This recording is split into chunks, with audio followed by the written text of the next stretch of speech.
السلام علیکم لسنرز، آج جو میں ناول ریڈ کرنے جا رہی ہوں وہ ہے ایک رات کی بات، جو کہ تحریر ہے سعدیہ غزل کی۔ چلیے شروع کرتے ہیں اس کی قسط نمبر 8۔ خاصی دیر تک تو سڑک کے کنارے میں یوں ہی ٹہلتا رہا۔ میرا غصہ کم ہونے میں نہیں آ رہا تھا۔ میں نے گھڑی میں وقت دیکھا، 1 بج رہا تھا، مگر گھر واپس جانے کے لیے خیال سے مجھے نفرت ہو رہی تھی۔ آدھ گھنٹہ مزید ٹہلنے کے وقت برباد کر کے کوئی فائدہ نہ ہوا تو بعد نخواستہ میں گھر روانہ ہو گیا۔ میں نے کھولن جلن غصہ کم کرنے کے لیے وضو کرنا شروع کر دیا۔ اس نے بھی کوئی کام نہیں کیا تو ٹھنڈے ٹھنڈے پانی سے غسل کر لیا۔ غصہ کم کرنے کا یہ طریقہ انگلینڈ میں سیکھا تھا اور یہ کچھ نہ کچھ تو کام آ ہی گیا تھا۔ اس وقت بھی میرے حواس کچھ قابو میں آئے تھے۔ تب پھر میں اپنے کمرے میں چلا آیا تھا۔ الماس صوفے سے کمر ٹکائے گھٹنوں میں سر دیے بیٹھی تھی۔ مجھے اسے دیکھ کر نئے سرے سے غصہ آنے لگا۔ میں نے اس رات اس سے بے حساب بدتمیزی کی تھی، بالکل ویسے ہی جس طرح میں مارتھا ایوانس کے ساتھ بدتمیزی اور بدتہذیبی سے پیش آیا کرتا تھا۔ وہ تو اگر میں نے خود پر کنٹرول نہ رکھا ہوتا تو شاید ایک آدھ زوردار تھپڑ بھی اسے جڑ دیتا۔ فی الواقعہ تو مجھے اس قدر غصہ آ رہا تھا کہ اس کے بعد اس نے مجھے جو کچھ بھی بتلایا میں نے نہایت غیر دلچسپی اور لاتعلقی سے سنا تھا۔ مجھے اس کی داستان سن کر کوئی ہمدردی نہ ہوئی تھی، البتہ خلدون ابراہیم کے خلاف میرا غصہ بڑھتا جا رہا تھا۔ میرا دل چاہ رہا تھا کہ اس آدمی کو قتل کر دوں۔ میں جتنا سوچ رہا تھا خلدون ابراہیم کے لیے میری گھٹن اور جلن بڑھتی جا رہی تھی۔ اسی عالم میں سونے کی کوشش کرنے لگا۔ ساری رات الٹی سیدھی سوچوں کے مارے مجھے نیند نہ آ سکی۔ میرا بس نہ چل رہا تھا کہ کہیں سے سورج کو پکڑ کر لے آؤں اور صبح ہو جائے۔ فجر ہونے پر میں نے شکر ادا کیا۔ نہایت بڑے موڈ میں آفس جانے کے لیے تیار ہوا۔ اسی موڈ کے ساتھ جب میں کمرے سے نکلا تو لا محالہ مجھے ناشتے کے ٹیبل کے پاس سے گزرنا پڑا۔ سب لوگ وہاں موجود تھے۔ بڑے بھائی نے فوراً پیچھے سے آواز دی تھی، افنان ناشتہ کر کے جانا۔ مجھے نہیں کرنا، بغیر پلٹے میں نے خاصی ترشی سے کہہ کر آگے قدم بڑھا دیے تھے۔ ارے یہ بات کرنے کا کون سا طریقہ ہے؟ ابو نے دبے دبے غصے سے کہا۔ ناشتہ کرنے کو کہا جا رہا ہے، زہر کھانے کو تو نہیں۔ میرے قدم لمحے بھر کو رک گئے تھے۔ ابو کی بات سختی سے بری لگی تھی مجھے۔ اسی لمحے میرا دل چاہا کہ ان سے کہہ دوں کہ مجھے زہر اچھا ہے، ایک ہی مرتبہ کھاؤں اور مر جاؤں۔ جبکہ ابو مزید کہہ رہے تھے، اسی رزق کے لیے آدمی مارا مارا پھرتا ہے، پورے دن خوار ہوتا ہے اور پھر جب اسے مل رہا ہوتا ہے تو انصاف زادے کے تیور دیکھیں۔ ملتی ہوئی نعمت کی ناقدری کرنا کوئی اس سے سیکھے۔ ابو کی بات مجھے زہر لگی تھی کہ کسی کی بھی، خاص طور پر میری عزت جب کرنی ہوتی تھی تو بیچ بازار میں سب کے سامنے کرتے تھے۔ ناشتے کی ٹیبل پر گھر کے تمام چھوٹے بڑے موجود تھے، الماس کے علاوہ ہر فرد موجود تھا۔ بڑوں کے سامنے تو خیر، مگر چھوٹوں کے سامنے اپنے بھتیجے بھتیجیوں کے آگے یہ عزت تھی میری۔ اس وقت مجھے شدید غصہ آیا تھا۔ میرا دل چاہا کہ پلٹ کر کوئی کرارا سا اور نمکین سا جواب دوں، تو آج ابو جب کوئی خیال نہیں کرتے تو میں کیوں کروں؟ مگر اس سے پہلے کہ میں کوئی جواب دیتا ان کا احترام آ گیا تھا۔ پھر صبح ہی صبح کا وقت تھا۔ میں نے نہیں چاہا کہ کوئی بدمزگی ہو، سو کچھ بھی کہنے کا ارادہ ترک کر کے تیز قدموں سے آگے بڑھ گیا۔ آپ بھی حد کرتے ہیں کبھی کبھی، میں نے سنا امی کہہ رہی تھی۔ میں نے کیا حد کر دی؟ حدود کا احترام تو آپ کے صاحبزادے پر بالکل حرام ہے۔ ابو کا چیختا ہوا جواب مجھے سلگا گیا تھا۔ پیچھے سے بڑے بھائی لجاجت سے کہہ رہے تھے، ابو پلیز۔ ساتھ ہی انہوں نے مجھے آواز بھی دی تھی، افنان، مگر میں سنی انسنی کر کے چلا گیا تھا۔ بیکار ہے کاشان، اس لڑکے سے کسی بھی طرح کی امید رکھنا۔ ہر کام الٹا کروا لو اس سے۔ ابو کا آخری جملہ سن کر میں مزید کھول گیا۔ کیا مراد تھی ابو کی اس بات سے؟ آخر میں نے ایسے کتنے کام الٹے کر دیے تھے، اور اگر کبھی زندگی میں صرف ایک الٹا کام کر بھی دیا تھا تو کیا یہ ضروری تھا کہ ہر وقت میں سنتا ہی رہوں؟ زندگی میں پہلی بار نہایت باغی ہو کر میں نے سوچا تھا اور چلتا ملتا گھر سے سائٹ پر جانے کے لیے نکلا تھا۔ ارادہ دیر تک وہاں کام کرنے کا تھا۔ میں بھی کافی دیر تک وہاں پر جائزہ لیتا رہا۔ اس کے بعد آفس آ گیا تھا۔ اس دن آفس میں بھی میرا موڈ خراب ہی رہا۔ اپنے ایک ماتحت اختر حسین کو میں نے نہایت کرختگی سے ڈانٹ دیا تھا، حالانکہ میرے بارے میں ماتحتوں میں یہ مشہور تھی کہ افنان غصہ نہیں کرتا، آتا بھی ہے تو اسٹاف پر نہیں نکالتا، اور میرا کہنا بھی یہی تھا کہ خواہ کی ڈانٹ پھٹکار کیوں کی جائے، جب نرمی سے کام نکل سکتا ہے تو کیوں نہ نکالا جائے۔ البتہ جب میں یہ دیکھتا کہ میرے ماتحت میری نرمی سے ناجائز فائدہ اٹھانے لگے ہیں تو ان کو سیدھا کرنے کے لیے ایک مرتبہ سخت اور کڑک لہجے میں کہہ دینا کافی ہوتا تھا۔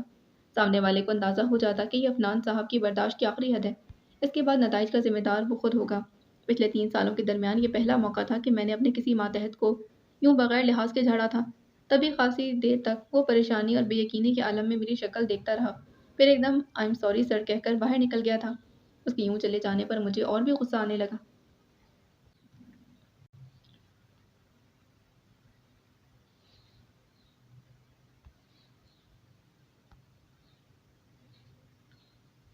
खासा खोलते हुए मैंने खुल्दून इब्राहिम का नंबर मिलाया था, सिर्फ ये जानने के लिए कि वो ऑफिस में मौजूद हैं भी या नहीं, और मालूम होने पर कि उनके ऑफिस रवाना हो गया।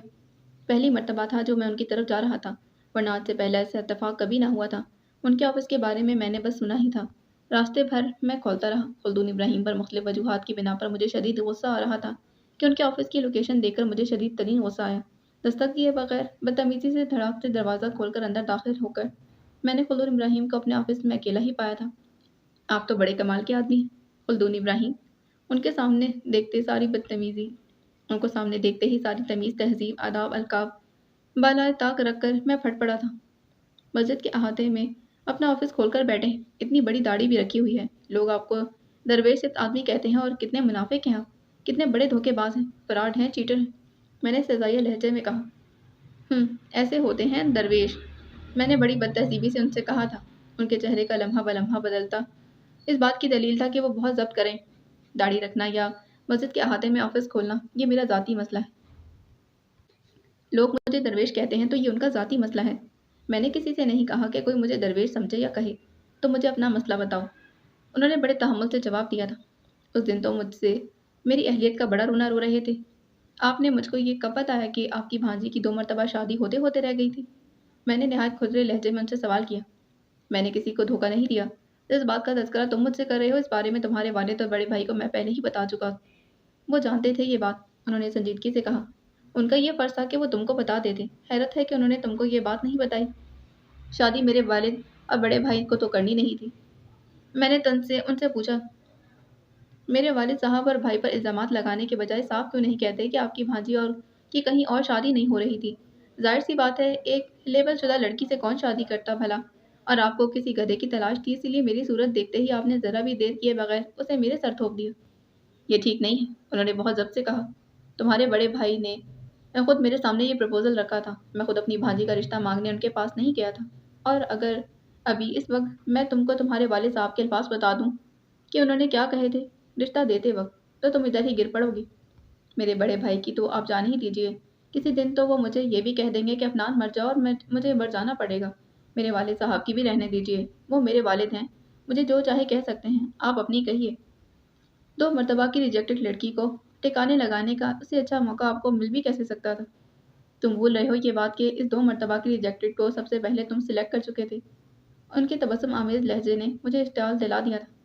मैंने उसको कभी सिलेक्ट नहीं किया था, मैंने भड़क कर कहा, और उस रात के बाद मेरे लिए ऐसा सोचना भी हराम था। मैंने तुमसे उस वक्त भी कहा था, अब भी कह रहा हूँ, जो हुआ सो हुआ। भूल जाओ सब, उन्होंने तहम्मुल से कहा। भूल जाऊँ? मैंने उन्हें ऐसे देखा जैसे उनका दिमाग चल गया। आप मुझे बता दें कि मैं क्या-क्या भूल जाऊँ? खुल्दून इब्राहिम, भूल पाता अगर मैं तो कुछ तो 13.5 साल बहुत होते हैं भूलने के लिए। मैंने ज़हर आलूद लहजे में कहा। तो तुम उस रात को लेकर सारी ज़िंदगी रोते रहोगे? उन्होंने कदरे तन से पूछा था। सारी ज़िंदगी?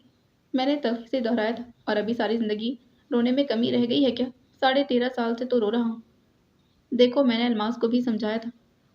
उन्होंने कहना चाहा और मैंने तेज़ी से उनकी बात काट दी।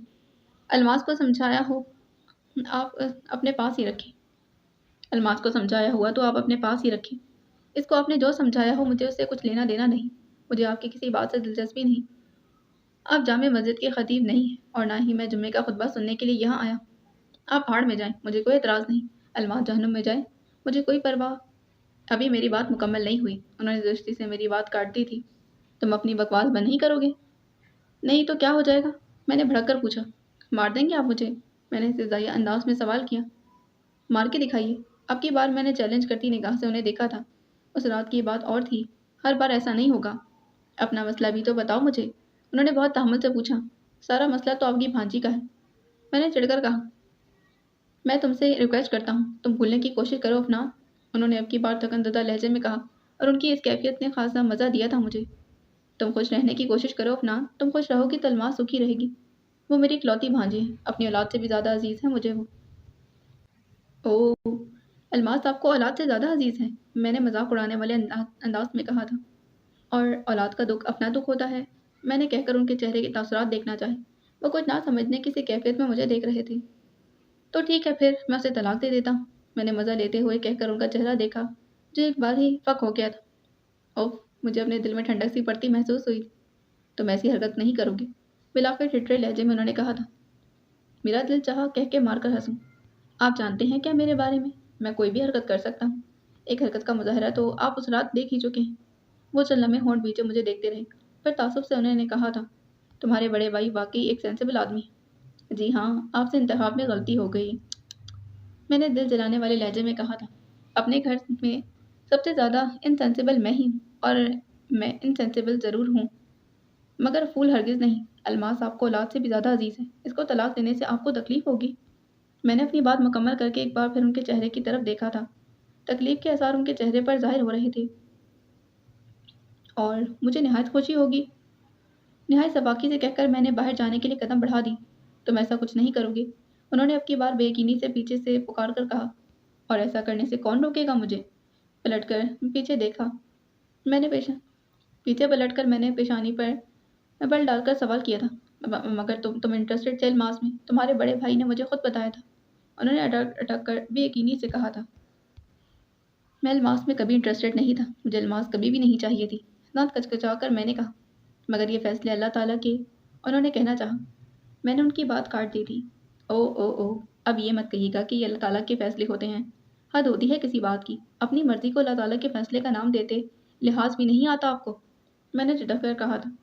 अच्छा ठीक है, उन्होंने अब की बात जैसे हथियार डाल देने के से अंदाज में कहा। जो करना चाहो करो, जैसा अल्मास का नसीब, जैसी अल्लाह ताला की लिखी तकदीर, क्या ही किया जा सकता है। मैंने इस बात पर इस्तदाई अंदाज में उन्हें देखा। हाँ, जब हमारी अपनी तदबीरें फेल हो जाती हैं तो इसको हम अल्लाह ताला की लिखी तकदीर का नाम दे देते हैं। खामखा अल्लाह ताला को बीच में क्यों ले आते हैं आप लोग? खल्दून इब्राहिम ने इस बार कुछ नहीं कहा। उनके चेहरे पर बहुत सुकून नजर आने लगा, और ये देखकर मैं बेसुकूनी में मुब्तला हो गया। बजाय इसके कि मेरी जलन कुछ कम होती, मजीद बढ़ गई थी। उस रात अफनान मामूल के मुताबिक बहुत देर से कमरे में आया था। मैं तो खैर वैसे भी उसके इंतजार में जागती रही। आज तो फिर मुझे उससे बात करनी थी, लिहाजा कोई देर भी किए बगैर इस मामले को आज क्लियर करना चाहती थी। अफनान आदिल का रवैया इतना रूड था कि शुरू शुरू में तो उसने मेरी किसी बात का जवाब ही नहीं दिया था। पिछली 2 मर्तबा की तरह इस बार मैं उसकी हौसला शिकन रवैये से थक कर एक तरफ नहीं होना चाहती थी। जानबूझकर मैंने ऐसे बात कह दी थी जिस पर उसको कुछ बोलना ही पड़ा। मैंने बात ही ऐसी पिन कर देने वाली की थी। अपना नादिल को सीख पा होना ही था। फिर बात ये कहकर कि मैंने गोया भेड़ों में चित्ता ही फिर ये बात कहकर मैंने गोया भेड़ों के छत्ते को छेड़ ही दिया था। फिर तो वो मुझसे सवाल जवाब पर उतर आया था, और इस मुझे उसको किसी बात की सफाई देना तो ज़रूरी नहीं थी। मुझे उससे निकाह के वक्त अपनी हाँ का जवाब देना पड़ रहा था। लाशऊरी तौर पर मैं अपना दिफा कर रही थी। मुझे अपना दिफा करना पड़ रहा था, और ऐसा करते हुए मुझे खासा सदमा भी हो रहा था, क्योंकि मुझे पिछला वक्त याद आ रहा था। तो फिर इस सूरत में मेरे पास कहने के सिवा और कोई चारा भी क्या था? मेरे घर वाले तो पहले ही मेरे लिए इतना सफ़र कर चुके थे, तुम समझ नहीं सकते मैं अपने घर वालों से किस कदर शर्मिंदा थी। मेरी तकलीफ का, अज़ियत का तुम अंदाज़ा नहीं लगा सकते। मैं ये कह रही थी और बस कहे जा रही थी, ये सोचे बगैर, ये देखे बगैर कि सामने वाला मेरी सुन भी रहा है या नहीं। मैं शायद अपने आप में नहीं थी। दरअसल इससे पहले भी एक मर्तबा मैं कहते कहते एकदम रुक गई थी। खैर, उस वक्त बात दूसरी थी। मेरे घर वाले मुझसे नाराज़ थे। माँ नाराज़, बाप नाराज़, मामा नाराज़, और अभी मेरी बात मुकम्मल ना हुई कि वो जैसे बिलबिला कर चीख उठा, कीप क्वाइट आई से। वो इतनी ज़ोर से चीखा था कि उसकी आवाज़ फट गई। मेरी आंखों में बेख्तियार आंसू आ गए। 1 घंटे से अपने घर वालों को रोए चली जा रही हूँ। अब तुमने अपने मामा को रोना शुरू कर दिया। वो धाड़ने लगा था, और मुझे उसे डर लग रहा था। मैं आंखों में आंसू लिए हैरानी और दहशत से उसे देख रही थी। मामा का जिक्र तो मैंने पहली मर्तबा ही किया था। वो एकदम गज़बनाक हो गया था, जैसे मैं बहुत पहले से उनका नाम ले रही थी। अफनान आदिल के चेहरे से पता चल रहा था कि वो किस कदर गुस्से में है। मैंने इतने खौफनाक मूड में उसे पहले कभी नहीं देखा था। सो लरसने लगी। अफनान, आहिस्ता। मैंने धीरे से उसे टोका भी था। वो चीखी इतने ज़ोर से रहा था कि मुझे डर था कि उसकी आवाज़ यकीनन बाहर तक जा रही होगी। बराबर में अब्बू और अम्मी का कमरा था। क्या आहिस्ता? उसने पहले से कहीं ज़्यादा बुलंद आवाज़ में कहा था। मेरे बाप से ज़्यादा नाराज़ रहे होंगे तुम्हारे मामा। मेरा बाप तो अभी तक नाराज़ है मुझसे, वो चिंघाड़ रहा था। जानती हो तुम, मैं तो अभी तक उन्हें मना भी नहीं पाया। اپنے باپ جس کے وجود کا میں حصہ ہوں، ابھی تک اسے اعتبار نہیں مجھ پر، ابھی تک مجرم سمجھتا ہے وہ مجھے، میری ہر خوبی ہر اچھائی پر وہ ایک محروس رات محیط ہے، اس کے آگے ہر چیز ختم ہے۔ میں گرا تو ایک بار تھا نا، میں کب انکار کر رہا ہوں اس بات سے، مگر میرے باپ کو میرا اس کے بعد کا کردار نظر نہیں آ رہا، وہ ابھی تک خفا ہے مجھ سے۔ پھر تمہارے ماما کی ناراضگی کیا معنی رکھتی تھی؟ باپ کے رشتے سے بھی قریبی رشتہ کوئی ہوگا؟ ماما کی بات کرتی ہو؟ ہاں، بھاڑ میں جائیں تمہارے ماما، وہ بہت حقارت سے کہہ رہا تھا۔ تم خفا کیوں ہو رہے ہو؟ میں نے تو پہلی بار ہی نام لیا ہے اپنے ماما کا، میں نے ڈرتے ڈرتے کہا۔ نام بھی مت لو اپنے ماما کا، تمہارے ماما نے اور میرے گھر والوں نے پھنسوا دیا ہے مجھے، وہ بہت اشتعال سے کہہ رہا تھا۔ نہیں اپنا، کسی نے کسی کو نہیں پھنسوایا، میں نے تحمل سے کہنا چاہا تھا۔ ہم اپنے ہی ہاتھوں پھنس گئے ہیں۔ تم بتاؤ کہ تمہیں اس رات کیا ہو گیا تھا؟ اور تم بھی احمق تھی کیا جو میرے بلانے پر فوراً باہر چلی آئیں؟ اس نے ترشی سے پوچھا تھا۔ اس رات تم نے مجھ کو نہیں بلایا تھا افنان، بلکہ میری شامت نے، میری بدبختی نے مجھ کو آواز دی تھی۔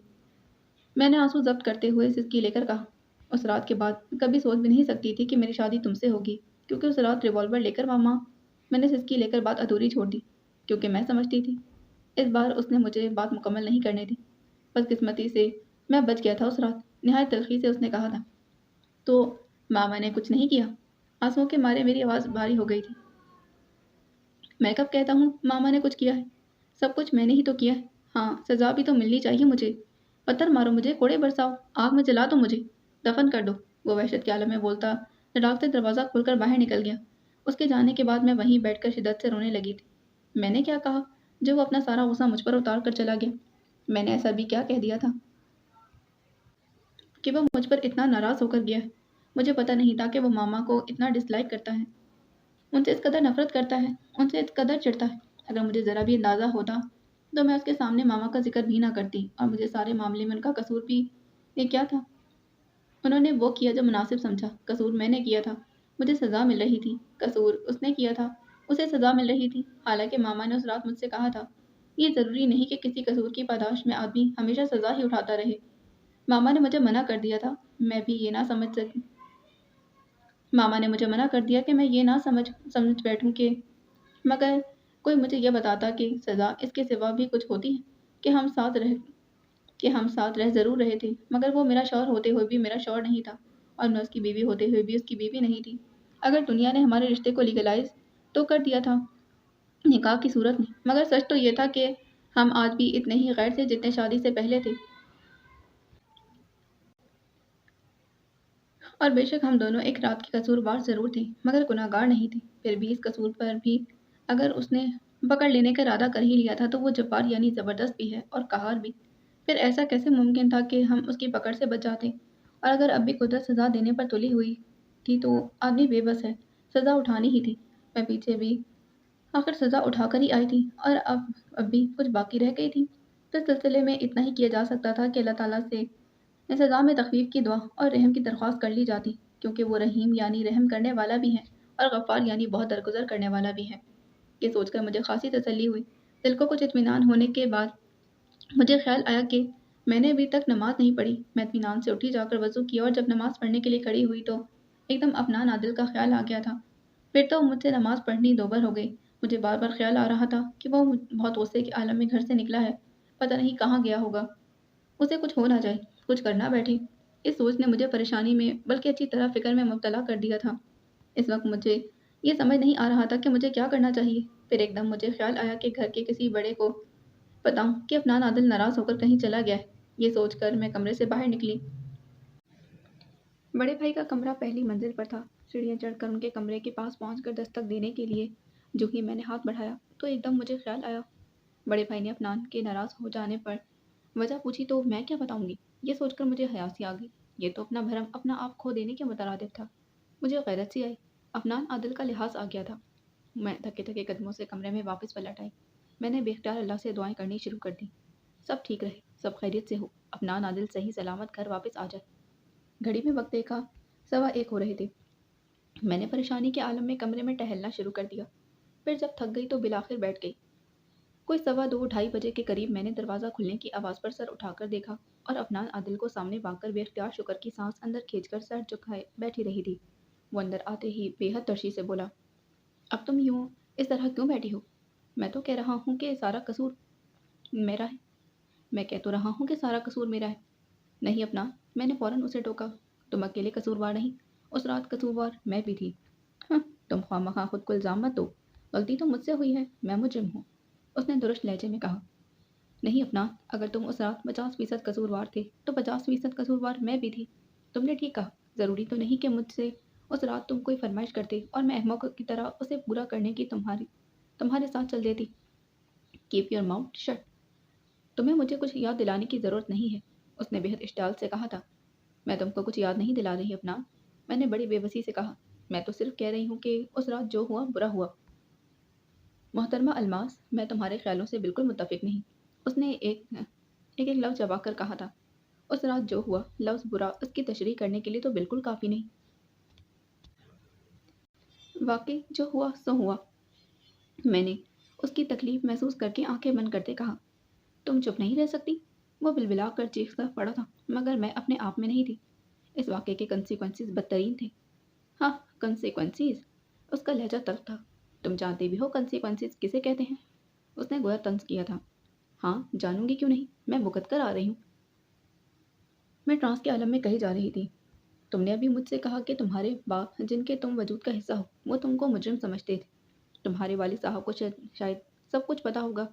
मेरे बाप को तो असल वाक़े का इल्म नहीं, किसी ने उन्हें कुछ बताया भी नहीं। मैंने दानिस्ता तौर पर मामा का नाम लेने से एतराज़ ही किया था, कहीं वो फिर मुश्तल ना हो जाए। इसके बावजूद अपना, मैं जिस के वजूद का हिस्सा थी, वो बिल्कुल फिर रिजिड और पत्थर हो गए थे। इन दिनों एतबार करना तो दूर की बात, वो तो मेरी शक्ल भी नहीं देखना चाहते थे। वो मुझे दफन करने जा रहे थे। मुझे उनसे शिकवा था, मगर मुझे ये हक नहीं था कि मैं उनसे शिकवा करती। वो मेरी शादी करने जा रहे थे। At the time I was only 13 and a half. कि क्या? वो बेयकीनी के आलम में चीख पड़ा था। हाँ, उस वक्त मैंने जो कुछ उनके साथ किया था, उसके हिसाब से तो उन्हें पूरा हक था कि वो जो सलूक चाहते करते मेरे साथ। और वाकई इसके बाद तो जो कुछ भी था, कम न था। मैं आंखें बंद किए कही जा रही थी, और मुझे इस आलम में भी अंदाज़ा हो रहा था कि अफनान आदिल बेयकीनी से मुझे देखे जा रहा है। लेकिन उस वक्त शादी का तसव्वुर भी मेरे लिए बहुत हौलनाक था। ये ख्याल ही कि मेरे लिए बहुत अजीज़नाक था कि मेरे घर वाले मेरी शादी बतौर सज़ा कर रहे हैं। 13.5 साल की उम्र होती ही कितनी है। मैं मर जाना चाहती थी उस वक्त, मगर शादी नहीं करना चाहती थी।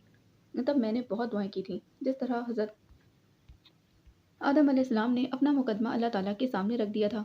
मैंने भी उनकी दुआ अल्लाह ताला मैंने भी दुआ अल्लाह ताला के सामने रख दी थी। ए रब, हमने अपनी जानों पर बहुत ज़ुल्म किया। अगर तू हमें माफ़ नहीं करेगा और हम पर रहम नहीं करेगा, तो हम खसारा पाने वालों में से हो जाएंगे। वो वक्त याद करके बेआवाज़ आंसू मेरी आंखों से गिरने लगे थे। मैंने हज़रत यूनुस अलैहिस्सलाम की उस वक्त की दुआ मांगी जब वो बहुत तकलीफ़ में थे। वो रसूल थे और मैं एक ज़रा भी नहीं, मगर मैं तकलीफ़ में थी, बड़ी मुश्किल में थी। मैं कह रही थी कि कोई माबूद नहीं है सिवाय तेरे, तू पाक है। बेशक मैं ज़ुल्म करने वालों में से हूँ। मैंने हज़रत मूसा अलैहिस्सलाम की हुई दुआ की थी कि ए रब, उस वक्त तो तू जो भी मुझ पर खैर नाज़िल कर देगा, मैं उसकी मोहताज हूँ। मुझे उस वक्त खैर की बहुत ज़रूरत थी। अफ़नान हज़रत मूसा अलैहिस्सलाम नबी थे, उन्हें किसी दूसरे की खैर की ज़रूरत थी, और मैं उनकी धूल भी नहीं। मेरे लिए उस वक़्त सबसे बड़ा ख़ैर ये था कि मेरी शादी ना हो। मैंने नबियों के सरदार नबी करीम सल्लल्लाहु अलैहि वसल्लम की दुआ अल्लाह ताला के सामने रख दी कि ए अल्लाह, ज़िंदा रहने वाले, ए कायम रहने वाले, तेरी रहमत से इस्तिग़ासा चाहती हूँ। उस वक़्त मुझे सिर्फ़ उसकी रहमत का इंतज़ार था। तक़दीर को कोई नहीं बदल सकता, बजिस दुआओं के, और अल्लाह ताला रहीम है। मुझ पर रहम कर दिया गया था। और एक हफ्ते पहले, जबकि सब कुछ हो चुका था, फर्नीचर खरीदा जा चुका था, सारा जेवर तैयार हो गया था, कार्ड्स आधे बढ़ चुके थे, शादी हॉल की बुकिंग हो चुकी थी, वहाँ से इनकार हो गया। मैं नहीं जानती कि ऐसा क्यों कर हुआ, मगर अपना अल्लाह ताला सुनता है, सुन ली गई थी मेरी। फ्रांस के आलम में मैं कहते कहते एकदम अफनान को देखने लगी। वो सोने की तैयारी कर रहा था। इसका अंदाज ऐसा था जैसे मैं उसे नहीं दीवारों से बोल रही। अब अगर आप बोलने से शौक फरमा चुकी हों, तो ज़रा सोने की कोशिश कर लें। अपनी जगह पर लेटते हुए उसने तल्ख़ी से मुझसे कहा। मैंने बड़े तासुब से उसे देखा। अपना, मैं तुम्हारी तस्वीर देख लेती, तुम्हारा पूरा नाम भी जानती, मैं तुमसे बेशक शादी से इनकार कर देती। मैं चाहे लाख बार भटकती, सर पीट लेती, सब कुछ पटक देती। इसके बावजूद भी अगर मेरी किस्मत में तुमसे शादी होनी लिखी होती, तो होकर रहती। मैंने भीगे लहजे में कहा। तुमने मामा को इतना कुछ कह दिया। मुमकिन है तुम अपनी जगह ठीक हो। शायद तुम जिस चीज़ को जिस नज़र से देख रहे हो, वो तुमको ठीक लगे। मैं जिस चीज़ को जिस नज़र से देख रही हूँ, वो मुझे ठीक लग रही है। जो चीज़ तुम देख सकते हो, वो मैं नहीं देख सकती। और जो चीज़ मैं देख कर आई हूँ, तुम इसको सोच भी नहीं सकते। और अफनान आदिल की आंखों पर बाजू रख कर लेटने का अंदाज ऐसा था जैसे कहता हो, बके जाओ। मैं भी बिलाखिर तवील सांस लेकर उठ खड़ी हुई। मेरी समझ में उसका रवैया नहीं आ रहा था। मुझे ये समझ नहीं आ रहा था कि वो इतना ओवर रिएक्ट क्यों कर रहा है। ठीक है, जो हादसा गुजरा था वो शदीद था, मैंने भी इसका बहुत असर लिया था। तब्दीलियाँ मेरे अंदर भी आई थी, मुझे भी संभलने में वक्त लगा था, मगर मैं खुद को संभाल चुकी थी। मुझे खुद को संभालना पड़ा था। मुझे तकदीर से कोई शिकवा नहीं था। मुझे वो मिला जिसकी मैं हकदार थी। अल्लाह ताला किसी की इस्तात से बढ़कर उस पर बोझ नहीं डालता। इंसान जो कमाता है, इसका बदला उसे मिलता है, चाहे नेकी कमाई या फिर गुनाह। मैं नहीं चाहती मैं नहीं जानती थी कि अफनान आदिल मुझे किसी नेकी के कमाई के बदले में मिला था या गुनाह की कमाई के बदले में। इसके बावजूद मैंने अफनान आदिल को किसी तल्ख सच्चाई की तरह कबूल कर लिया था। ये समझकर कबूल किया था कि मैं मुसलमान हूँ। ये मेरा मुफस्सल ईमान है कि तकदीर में खैर या शर के सारे फैसले अल्लाह ताला की तरफ से होते हैं। मैंने अफनान आदिल को तकदीर का लिखा समझकर कबूल किया था, शौहर की हैसियत से कबूल किया था। फिर क्या वजह थी कि वो मुझको बहैसियत बीवी कबूल करने का रवादार नहीं था? ऐसी क्या बात थी आखिर जिसने उसको बेचैन कर रखा था? मैंने तो अफनान आदिल से उस वक्त जो भी कहा था हक था, जो मांगा था हक था। मगर उस रात अफनान आदिल से बात करके मुझे अंदाज़ा हुआ कि इससे इस सिलसिले में मज़ीद कोई गुफ्तगू करना बिल्कुल बेकार है, बल्कि निरी हमाकत है। एक मोहताज दूसरे मोहताज से भला हाजत रवाई की उम्मीद भी कैसे कर सकता है? और मैं इस दुनिया की सबसे बड़ी अहमक थी कि अफनान आदिल से ऐसी उम्मीद रख रही थी, जबकि हाजतों को पूरा करने वाला तो ऊपर बैठा है। मैं अपने मामलात अल्लाह ताला के सपुर्द करके इत्मीनान से सो गई थी।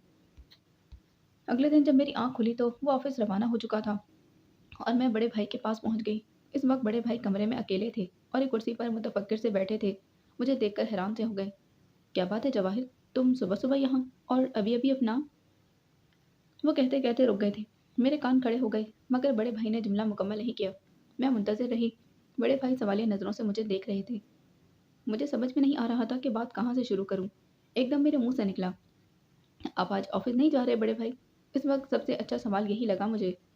"हाँ, मैं जाऊँगा ऑफ़िस, मगर ज़रा देर में जाऊँगा। तुम कहो कि खैर से आई हो?" वो कदरे मशकूक अंदाज़ में पूछ रहे थे। "मुझे आपसे कुछ ज़रूरी बात करनी है बड़े भाई।" मैंने नज़र झुकाकर कहा। "कहो जवाहिर, तुमको इजाज़त लेने की क्या ज़रूरत है?" बड़े भाई अफ़नान। मेरी समझ में नहीं आया, बात किस तरह शुरू करूँ?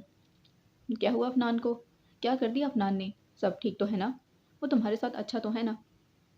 बड़े भाई ने एक साथ सारे सवालात कर डाले। इनका लहज़ा परेशान भी लगा था मुझे। बहुत। मैं हकलाने लगी। ओह! अच्छा। वो कदरे तमानियत से बोले। मैं समझा अफ़नान ने तुम्हारे साथ कोई बदतमीज़ी की है, शायद, और तुम इसकी शिकायत करने के लिए आई हो। मैंने इनकी इस बात पर गहरी साँस ली थी। तो कल रात का गुस्सा यानी अभी तक उतरा नहीं था। नहीं तो, शिकायत कैसी? मैं न जाने क्यों उनसे बात करते हुए झिझक रही थी। वैसे तुम शिकायत करो तो तुमको हक भी है इसका।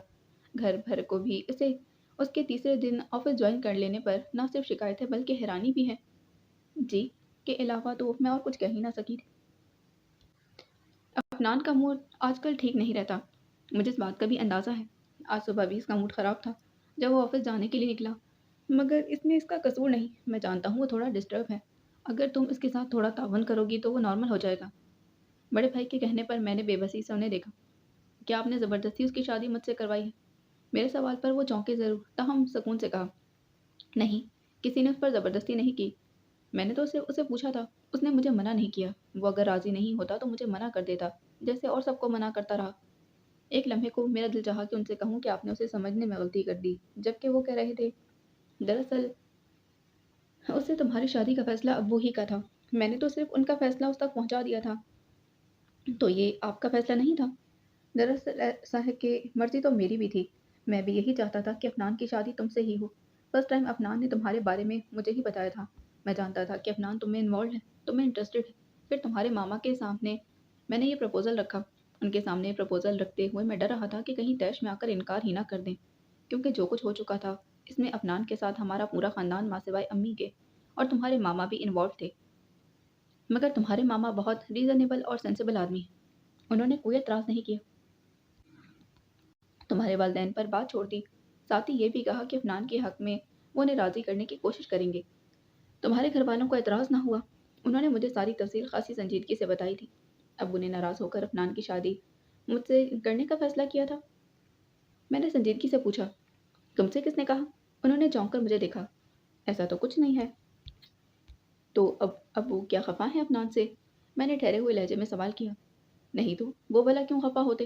بڑے بھائی نے جھمبے سے کہا۔ آپ سچ کہہ رہے ہیں بڑے بھائی؟ میں نے بے یقینی کے عالم میں پوچھا۔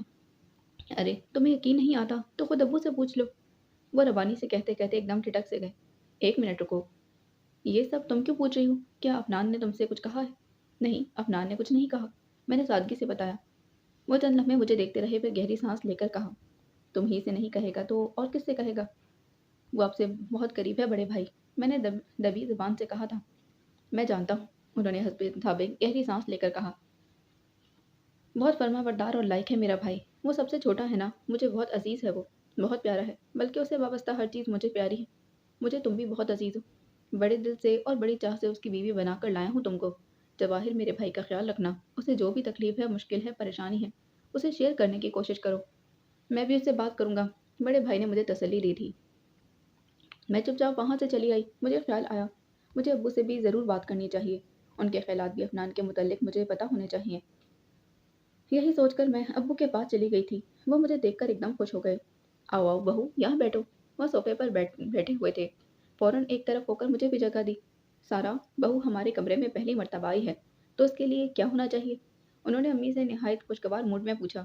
جو آپ کی مرضی ہو، امی نے سنجیدگی سے کہا، پھر یہ کہہ کر اٹھ گئی تھی، میں ابھی آتی ہوں، مجھے آپ سے بہت ضروری بات کرنی ہے۔ ان کے جانے کے بعد ابو نے والیٹ سے پیسے نکالے اور مجھے دینے چاہے۔ نہیں نہیں ابو، یہ آپ کیا کر رہے ہیں؟ میں پزل سی ہو گئی۔ مجھے تو صرف آپ کی دعائیں چاہیے، میں نے قطعی انکار کر دی۔ بھائی آخر کو اس گھر کی سب سے چھوٹی بہو ہو تم، انہوں نے مسکرا کر کہا۔ دعائیں تو ہم تم کو اٹھتے بیٹھتے دیتے ہیں، میں نے آہستگی سے ان سے پوچھا۔ اور افنان کو؟ وہ لمحے بھر کے لیے خاموش ہو گئے، پھر کہا، افنان کو بھی؟ آپ افنان سے ناراض ہیں؟ میں نے فوراً پوچھا۔ انہوں نے کچھ دیر تک تو کچھ نہ کہا، پھر مسکرا دیے۔ نہیں، اب تم آ گئی ہو تو سب ٹھیک ہو گیا ہے۔ یعنی میرے آنے سے پہلے تک آپ افنان سے ناراض تھے؟ میں نے آہستگی سے پوچھا۔ ہاں تھوڑا بہت، انہوں نے قدرے تاخیر سے مگر صاف گوئی سے جواب دیا۔ میں وجہ آپ سے پوچھوں تو آپ ناراض تو نہیں ہوں گے؟ میں نے گویا ڈرتے ڈرتے پوچھا۔ وہ ایک دم مسکرائے۔ نہیں میں ناراض نہیں ہوں گا، مگر تم کیوں گڑے مڑتے اکھاڑنا چاہتی ہو؟ جو گزر گیا سو گزر گیا۔ میں نے غور سے ان کی بات سنی تھی۔ آپ سب جانتے ہیں ابو، میں نے اٹک اٹک کر کہا۔ اکیلا وہی قصوروار نہیں تھا، میں بھی تھی۔ میں نے بڑی دقتوں سے یہ بات کہی تھی اور یہ چند الفاظ کہنے میں مجھے پسینے آ گئے تھے۔ مجھے اندازہ ہوا کہ کسی کو کسی الزام سے بری کرنا، کسی کی صفائی میں کچھ کہنا، اپنے جرم کا اعتراف کرنا کتنا دشوار گزار کام ہوتا ہے۔ کسی بھی وہ جو آپ کا شوہر ہو اور جس کے سامنے جرم کا اعتراف کیا جا رہا ہو وہ شوہر کا باپ ہو۔ ابو چند لمحے مجھے بغور دیکھتے رہے، پھر کہا، تم یہ کہنے کی ضرورت نہیں تھی، میں خوب اچھی طرح جانتا ہوں کہ کون قصوروار اور کون نہیں۔ وہ آپ سے بہت شرمندہ ہے، میں نے آہستگی سے کہا۔ یہ بات وہ بھی مجھ سے کہہ سکتا تھا۔ وہ اب کی بار قدرے خفگی سے بولے تھے۔ تو یعنی آپ واقعی خفا ہیں اس سے؟ میرے پوچھنے پر وہ چپ سے ہو گئے اور مجھے اندازہ ہوا کہ واقعی افنان ٹھیک کہہ رہا تھا۔ آپ والد ہیں اس کے؟ میں نے جھجک کر کہنا شروع کیا۔ ویسے تو یہ آپ کا اور اس کا معاملہ ہے، میں یہ حق نہیں رکھتی کہ آپ دونوں کے بیچ میں دخل اندازی کروں، مگر میں آپ سے درخواست تو کر سکتی ہوں کہ آپ پلیز اسے معاف کر دیجیے۔ میں ان سے اسی قدر کہہ سکی تھی۔ وہ بے اختیار مسکرا دیے۔ مجھے افنان سے کوئی شکایت نہیں، اگر تھی بھی تو اب باقی نہیں رہی۔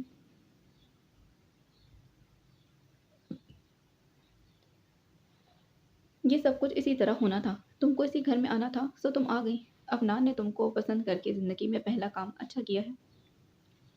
میں ابو کے آخر کے الفاظ صحیح طرح سے سن نہیں سکی تھی، میرا دھیان تو ان کے شروع کے جملوں میں ہی اٹک گیا تھا، اور وہ کہہ رہے تھے، اور دوسرا اچھا کام یہ ہوا کہ تمہارے ساتھ اس کی شادی ہوئی ہے۔ وہ جو کچھ کبھی کسی وقت غلط ہونے جا رہا تھا، ایک اس فیصلے سے بالکل ٹھیک ہو گیا۔ تم اپنے دل پر کوئی بوجھ مت لو، مطمئن ہو کر جاؤ۔ ان کا ہاتھ میرے سر پر ٹھہر گیا تھا۔ میں خاصی الجھن کے عالم میں اٹھ کھڑی ہوئی تھی۔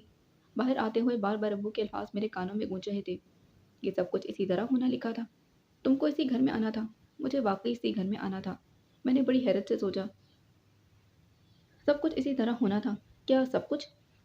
میں اپنا عدل کے کمرے میں آ کر بڑی الجھن سے سوچ رہی تھی، اور اپنے ساتھ گزرا ہوا ہر واقعہ مجھے یاد آ رہا تھا۔ پہلی بار شادی ہوتے ہوتے رہ جانا، شادی کے عین رات پر بلال مرتضیٰ کا مجھے چھوڑ کر چلے جانا، اس کے بعد پھر لمبا انتظار، بہت ساری دعائیں، پھر افنان عادل کے گھر والوں کا اچانک آ جانا، فٹافٹ بات طے ہو جانا۔ تو کیا میں اتنے عرصے تک دعاؤں میں افنان عادل کو مانگتی رہی تھی؟ میں نے خاصی وحشت سے سوچا تھا۔ नहीं नहीं, मैंने कभी अफनान आदिल को नहीं मांगा था। मैं उस रात के बाद अफनान आदिल को मांग भी कैसे सकती थी। मैंने तो अल्लाह ताला से हमेशा ये दुआ की थी कि जो भी है जैसा भी है उसे मेरा नसीब बना दे। तो अफनान आदिल बहुत पहले से मेरा नसीब था। उसे मुझे देने का फैसला बहुत पहले किया जा चुका था। तभी पहला शख्स नहीं, बिलाल मुर्तज़ा भी नहीं। इतनी जहनी तकलीफ तवील थका देने वाले इंतज़ार के बाद सीधा सीधा अफनान आदिल और निकाह के वक्त मामा के अल्फाज, अमानतें बिलाखिर उसके असल तक पहुँच जाया करती हैं। तुम भी जिसकी थी। तब मैंने बड़ी हैरत से सोचा, मैं किसकी थी? ये अब मुझे समझ में आ रहा था। और निकाह के वक्त मुझे अफनान के का नाम सुनकर कैसा शौक लगा था। तब मैंने किस कदर दुआएं की थी कि वो अफनान ना हो जिसको मैं जानती हूँ। मगर मेरी ये दुआ कबूल ना हुई थी। ये वही अफनान निकला जिसको मैं जानती थी। ये एक और हैरत अंगेज़ बात थी कि कल जब मैं अफनान आदिल को अपने साथ निकाह की जस्टिफिकेशन दे रही थी, तो मैंने ये उससे कहा था, अगर मेरी किस्मत में तुमसे शादी होना लिखी होती तो वो होकर रहती। और मैंने उससे ये नहीं कहा था कि मेरी किस्मत में तुमसे ही शादी होना लिखी थी। मैं सा मैं साबका दोनों अशख़ास में से किसी की नहीं थी। मैं तो अज़ल से अफ़नान आदिल की ही थी। मुझे इसके लिए नहीं रखा गया मुझे किसी के लिए नहीं रखा गया था, अफ़नान आदिल के लिए रखा गया था। शादी की रात से लेकर पिछली रात तक मैंने अफ़नान आदिल को तकदीर का लेखा समझकर कबूल किया था। मैं अब तक ये सोच रही थी कि तकदीर पर तो सब्र ही किया जा सकता है। सो मैंने सब्र कर लिया। मैंने कभी ये नहीं सोचा कि जिस शख्स के साथ उस रात मेरे मामलात ख़राब होने जा रहे थे, मेरा निकाह उसी से करवाकर मेरे मामलात अच्छे करवा दिए गए थे। अल्लाह ताला वाक़ई रहीम है, मुझ पर रहम किया गया था। मैं अपने नसीब पर शाकिर कब रही थी। हालाँकि बंदगी तो यही है कि बंदा हर हाल में राज़ी ब रज़ा रहे, सब्र करे और साथ में शुक्र भी। बेख्तियार मेरी आँखों में आँसू आ गए थे, शुक्र के मारे। मैंने अब तक ये समझा था कि तकदीर में खैर और शर के सारे फ़ैसले अल्लाह ताला की तरफ से होते हैं। मैंने तब ये नहीं सोचा था कि अल्लाह ताला अपने बंदों के लिए कभी शर का फ़ैसला नहीं करता। हम जिसको शर समझ रहे होते हैं, वो भी उसका खैर ही होता है। हम इस बात को हम इस बात को नहीं जानते। अफ़नान आदिल मेरे लिए खैर था, मैं समझ नहीं सकी थी इस बात को। और अब जब मैं समझ गई थी, तो मुझे बेहिसाब रोना आ रहा था। मैं रो रही थी। अफ़नान आदिल को मुझे देखकर मेरी पकड़ नहीं की गई थी। अफ़नान आदिल की सूरत मुझे सज़ा भी नहीं दी गई थी। मुझ पर एहसान किया गया था। मैंने अल्लाह ताला का शुक्र नहीं अदा किया था। मुझ पर वाजिब था कि मैं उसका शुक्र करती। मैं वज़ू के लिए उठ गई थी। उस दिन बहुत जल्द भुनकर मैं खलदून इब्राहिम के ऑफिस से निकला था। सीधा बैरिस्टर नादिर आफ्ताब के पास पहुंचा और उनसे तलाक के कागजात तैयार करने के लिए कहा। वो मुझे तलाक से मुतल्लिक कानूनी नुक्ते बता रहे थे और मैं बगैर दिलचस्पी और लातालुकी से सुनता रहा। बस आज रात तक पेपर तैयार करवा कर मुझे दे दीजिएगा, मैंने हतमी लहजे में कहा। अफनान साहब, इसमें कुछ तो वक्त लगेगा, उन्होंने तहम्मुल से कहा। नहीं लगना चाहिए, मैंने एक एक लफ्ज़ पर जोर देकर कहा। मैं आपको हैवी पेमेंट करूंगा, बल्कि आप जितना कहेंगे मैं आपको पे करूंगा। बात पेमेंट की नहीं है, उन्होंने मुस्कुरा कर कहा। मैं जानता हूँ पेमेंट करना आपका मसला नहीं, बल्कि मैं जितनी पेमेंट करने को कहूँगा आप करेंगे, मगर थोड़ी रिक्वायरमेंट्स तो पूरी करनी पड़ती हैं।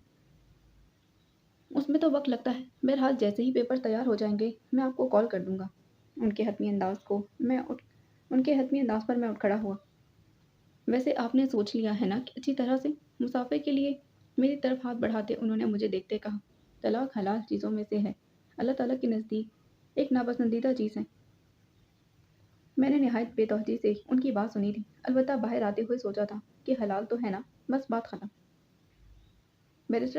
बैरिस्टर नादिर आफ्ताब के हाथ से निकलने के बाद मेरा दोबारा ऑफिस जाने को दिल नहीं चाहा था। मैं बिला मकसद सड़कों की खाक छानता रहा। जहन मुख्तलिफ ख्यालात की अमाजगाह बना हुआ था। इसी जहनी इंतशार के आलम में मुख्तलिफ औकात में अजानें होने पर रुककर मैंने नमाज़ें भी पढ़ी थी, मगर घर जाने का मेरा दिल नहीं चाह रहा था। बिलाखिर साढ़े आठ बज गए बिलाखिर 8:30-9 बजे के करीब मैं घर पहुंचा और सामने लॉन में ही अलमास को देखकर मेरा मुंह कड़वा हो गया। उसने मुझ पर सलामती भेजी थी। मैंने जवाबन उस पर सलामती भेजने की जहमत भी नहीं की और अंदर जाने के लिए कदम बढ़ा दिए थे। घर में गैर मामूली सन्नाटा था, जबकि हमारे घर में तो बड़ी रौनक रहा करती थी। इस वक्त तक मुझे ये सब कुछ अब नॉर्मल सा लगा था। कहाँ है सब? बहुत दिल कड़ा करके उसकी तरफ देखे बगैर मुझे पूछना ही पड़ा था। अस्पताल में, उसने संजीदगी से बताया था। मैंने चौंक कर उसे देखा। तुम्हारे अब्बू का हार्ट अटैक हुआ है। मेरे हाथ में गाड़ी की चाबी, ब्रीफ केस सब छोड़कर ज़मीन पर जा गिरे। ये तीसरा मौका था कि मुझे लगा मेरे पैरों के नीचे से ज़मीन नहीं, मुझे लगा कि आसमान मेरे सर पर गिरा। मुझे लगा कि मैं अभी अभी अभी नीचे गिर जाऊंगा। नहीं, खासी बेयकीनी के आलम में मैंने कहा, इस वक्त वो सीसीयू में है, सब हॉस्पिटल ही में है। वो कह भी रही थी और मैं बेयकीनी से, सदमे, अफसोस, दुख, रंज, तकलीफ, अजीब के आलम में उसे देखे जा रहा था। میں نے تمہارے آفس کئی फ़ोन किए, तुम ऑफिस में नहीं मिले. मैं सोच रहा था कि मैं ऑफिस में था कब जो वहाँ मिलता. वो कह रही थी, बड़े भाई ने तुम्हारे मोबाइल पर बहुत कॉल्स की, कई मैसेजेस दिए, तुमने एक का भी जवाब नहीं दिया. वो मुझसे पूछ रही थी और मुझे याद आया कि खुल्दून इब्राहिम की तरफ जाते हुए मैं मोबाइल तो वहीं ऑफिस की टेबल पर भूल आया था. मैं वहशत के आलम में बेतहाशा पलट कर भागा था और पीछे वो मुझे हॉस्पिटल का नाम बता रही थी. गाड़ी के करीब पहुंचकर मैं हाँफने लगा था, दरवाज़ा खोलने के लिए. मैंने हाथ बढ़ाया तो ख्याल आया कि चाबी तो वहीं गिरी पड़ी थी. मैंने एक बार फिर पलटने का इरादा किया, तभी किसी ने चाबी मेरी तरफ बढ़ाई थी और ये अलमास थी, इसके अलावा और कोई हो भी नहीं सकता था. मैंने झपट कर उसके हाथ से चाबी ली. बजलत गाड़ी स्टार्ट करके बहुत तेज़ी से गाड़ी बाहर निकाल कर मेन रोड तक ले आया था. उस रात मैंने अपनी ही तेज़ रफ्तारी और केयरलेसनेस के तमाम रिकॉर्ड्स बराबर कर दिए थे. मुतल्लिका अस्पताल से मेरे घर का फासला आधे घंटे का था, जिसे मैं 10 मिनट में तय करते हॉस्पिटल पहुंचा था. हालांकि अलमास मेरे साथ ही थी, मगर इस लम्हे मुझे सिर्फ एक ही ख्याल था और कुछ सुझाई नहीं दे रहा था. हॉस्पिटल के पार्किंग एरिया में जैसे तैसे गाड़ी पार्क करके मैं तकरीबन भागता हुआ आईसीयू पहुंचा था. अम्मी, बड़े भाई, छोटे भाभी, बड़ी भाभी सब सीसीओ के बाहर मौजूद थे. बड़े भाई मुझे देखते ही बड़े भाई मुझे देखते ही लपक कर मेरी तरफ आए थे. अफनान, तुम सुबह से किधर थी? वो मुझसे पूछ रहे थे और मैं ग्लास डोर के पार मुख्तलिफ डिवाइसेस में अब और मैं ग्लास डोर के पार मुख्तलिफ डिवाइसेस से कनेक्टेड अब्बू को लाचारी के आलम में पड़ा देख रहा था. छोटे भाई अब्बू के पास बैठे थे. बड़े भाई कह रहे थे, असल में अब्बू को हाइपरटेंशन की शिकायत तो कुछ सालों से थी ही, मगर वो दवाएं बाकायदगी से लेते थे. मगर आज तो बड़े भाई कहते कहते रुक गए. मैंने बेहद चौंक कर बड़े भाई को देखा. अब्बू कब से हाइपरटेंशन के मरीज बन गए थे? ये तुम्हारे इंग्लैंड जाने के कुछ अरसे बाद की बात है. बड़े भाई मुझे बता रहे थे और मैं शौक में था. कितनी बड़ी बात मुझे पता ही नहीं थी. वो मुझे अटैक का वक्त बता रहे थे और मुझे याद आ रहा था कि उस वक्त तो मैं खड़ा खुल्दून इब्राहिम से झगड़ा था. मेरी आंखों में नमी आई. थोड़े फासले पर पड़ी बेंचेस पर मैं अम्मी को बैठे रोते देख रहा था. बड़े भाई भाभी छोटी भाभी अम्मी को तसल्लियाँ दे रहे थे और मैं उनको तसल्ली क्या देता, मुझे तो खुद तसल्ली की ज़रूरत थी. तभी अलमास ने मेरे पास आकर आहिस्तगी से कहा, तुम परेशान मत हो अफनान, इंशाल्लाह अब्बू ठीक हो जाएंगे. और मेरी आंखें आने वाली नमी के बायस धुंधला सी गई थी. इससे पहले कि नमी गालों पर फिसलती, मैंने बहुत आजिज़ी से अलमास से कहा, अलमास प्लीज़ तुम चली जाओ यहाँ से. मुझे तसल्ली की ज़रूरत तो ज़रूर थी, मगर कम से कम अलमास की नहीं. अलमास मजीद कुछ कहे बगैर वहाँ से हट गई थी. मैं वहाँ ग्लास डोर से लगकर खड़ा हो गया. सिस्टर के बाहर आने पर मैंने उससे बहुत आजिज़ी से कहा, प्लीज़ एक बार मैं उन्हें अंदर जाकर देख आऊँ. सीसीयू में तो किसी को अलाउ ही नहीं करना चाहिए. शुक्र करें कि हम एक को अलाउ करें. सिस्टर बेदर्दी से कहती हुई चली गई. ड्यूटी पर मौजूद डॉक्टर ने कहा, यहाँ रश ना लगाएं. घर भर को उसने वापस जाने और सिर्फ किसी एक को रुकने के लिए कहा था. मेरा उससे ठीक ठाक झगड़ा हुआ था. अपना तुम खामखा झगड़े, बड़े भाई ने थके थके अंदाज में मुझे समझाया था. यहाँ क्यों ले आए इन्हें? कार्डियोवैस्कुलर क्यों नहीं लेकर गए? मैंने जैसे जिसकी लेकर कहा, इतने साल से वो गवर्नमेंट में सर्विस कर रहा हूँ, अब क्या गवर्नमेंट इतना भी नहीं कर सकती मेरे लिए?